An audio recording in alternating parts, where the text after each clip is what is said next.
panache des Argentins, la tristesse des Bleus, pourtant la défaite est belle. Oui, des bleus à l'âme forcément, mais regardez sur la pelouse de Doha, un président qui tente de réconforter Kylian Mbappé. Dans les vestiaires, Emmanuel Macron a tenté de trouver les mots pour évacuer les regrets et rappeler qu'ils étaient une grande équipe qui a fait rêver, qui a fait la fierté de tout un pays. La presse française aussi, qui salue une finale légendaire, des unes qui rivalisent de superlatifs pour qualifier une finale en apothéose. Champion, vice-champion du monde en 4 ans, franchement. C'est quelque chose, malgré tout. Kylian Mbappé, meilleur buteur de la Coupe du Monde, triplé en finale, 8 buts dans cette compétition. Pas de 3e étoile pour l'instant, mais il est sorti de son silence, ce joueur, pour le dire, ils reviendront. Allez, en attendant, merci les Bleus. Merci les Bleus. Et l'on continue de parler de football avec notre invité, Emmanuel Baranguet, journaliste, auteur de l'histoire illustrée des Bleus, la grande histoire de l'équipe de France du football. Bonjour, merci d'être avec nous. Et vous, comment avez-vous vécu cette finale surréaliste? Racontez-nous. Bonjour, merci beaucoup pour l'invitation. Moi, je suis très triste, grand supporter des Bleus, je l'ai donc mal vécu. C'est effectivement légendaire, je pense que c'est bien possible que ce soit la plus belle finale de Coupe du Monde de toute l'histoire de ce tournoi. Malheureusement, on est du côté des vaincus, ça s'est joué à pas grand-chose, ça rentre dans la légende. Il faut aussi perdre, hélas, des fois, même si moi je voudrais qu'il gagne tout le temps. Est-ce qu'on peut dire quand même que l'équipe de France a déjà une nouvelle génération qui est en marche? On a vu des jeunes qui ont pallié les cadres blessés, absents. Est-ce que déjà on a quelque chose de prometteur pour la suite? Oui, je pense que la nouvelle génération est en marche et ça fait un moment en fait qu'on se renouvelle depuis 98, donc sur les 24 dernières années, on est simplement le pays le plus performant au football. On a remporté 2 Coupes du Monde, on a remporté un championnat d'Europe, on a joué d'autres finales. On est les plus forts. On est devenus les Allemands qui, eux, dans les années 80-90, a gagné et arrivé en finale en étant pas forcément toujours les plus forts, les plus merveilleux. Ça vient de très très loin, ça vient de la révolution de la formation française dans les années 70 par Georges Boulogne. On a créé des écoles de football, on a maillé tout le territoire et on retrouve toujours des joueurs très très forts. Donc Mbappé sera le leader de la nouvelle génération. Quelques-uns comme Lloris et Giroud peut-être s'en iront, mais ça fait longtemps qu'on a toujours une nouvelle génération sur le feu. Alors vous parliez du passé avec votre histoire illustrée des Bleus.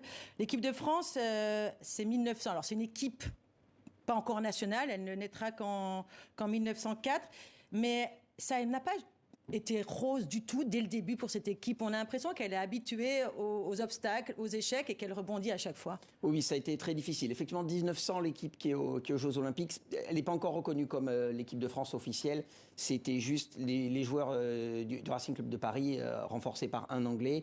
Ils ont représenté la France aux Jeux Olympiques. Les autres pays aussi étaient représentés par un club.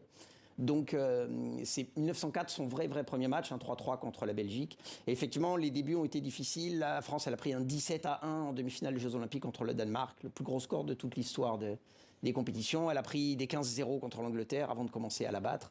Ça a été très long. On a pleuré à Séville. Encore un 3-3 en Coupe du Monde qu'on perd au tir au but. Ça vient de très loin. Mais on a un petit peu après gagné. Alors parlons du coq devenu emblème national. Il orne le maillot de l'équipe de France depuis 118 ans et pourtant ce symbole est arrivé un peu par hasard. Oui, c'était un petit peu comme ça, par hasard, mais ça correspond très bien aux Français, debout sur ses ergots, à ouvrir un petit peu grand son bec et à parler. C'est venu comme ça un petit peu, ouais. Alors, vous parliez de Mbappé, qui est prometteur, qui est l'avenir de cette équipe. Il a déjà dépassé deux numéros 10 de légende dans cette Coupe du Monde au niveau classement des buteurs, donc Zinedine Zidane et Michel Platini. Qu'est-ce qu'il lui faut maintenant pour être lui aussi un 10 de légende? Un ballon d'or, encore une Coupe du Monde, une Ligue des Champions? Alors, je pense qu'il l'est déjà. Parce qu'il a gagné une Coupe du Monde, il a joué une finale, il a 24 ans demain, donc il n'a pas fini d'entrer dans la légende. Il est déjà le meilleur buteur de toute l'histoire des finales de Coupe du Monde. Personne n'a mis 4 buts en finale de Coupe du Monde, à part Kylian Mbappé. Des records, il va en battre plein. Il est déjà à 12 buts. Le meilleur buteur de la Coupe du Monde, Klose, l'Allemand, est à 16. Il peut le battre dès le prochain tournoi. Et il a tweeté aujourd'hui, il a promis qu'il reviendrait. Cette réussite, c'est celle aussi d'un sélectionneur, d'un homme qui a chamboulé une équipe, qui a créé un esprit, Didier Deschamps. On sait qu'il y a une rencontre prochainement en janvier avec Noël Le Graët. Doit-il rester? Doit-il partir? Alors moi, humblement, je pense qu'il doit rester. C'est le meilleur, c'est le gagneur. Hier, il a fait des choix incroyables. Il a fait des choix de management très très audacieux. Il a viré de ses cadres parce que ça marchait pas pendant 70 minutes. La France n'était pas bonne du tout. Il a pris beaucoup de risques. Il est vraiment très fort. Il a déjà 98 comme joueur. Il a insufflé cet esprit de gagne qu'il a appris en Italie avec d'autres joueurs de l'équipe de France. Et il sait le transmettre. Malheureusement, il a perdu. Il a perdu aussi la finale de 2016. Mais pour perdre une finale, il faut y arriver quand même. Mais réponse en janvier, dans quelques jours, on verra bien. Merci Emmanuel Baranguet pour cette histoire illustrée des Bleus qui ne fait que continuer en fait. Exactement, ça va continuer. Merci à tous les deux.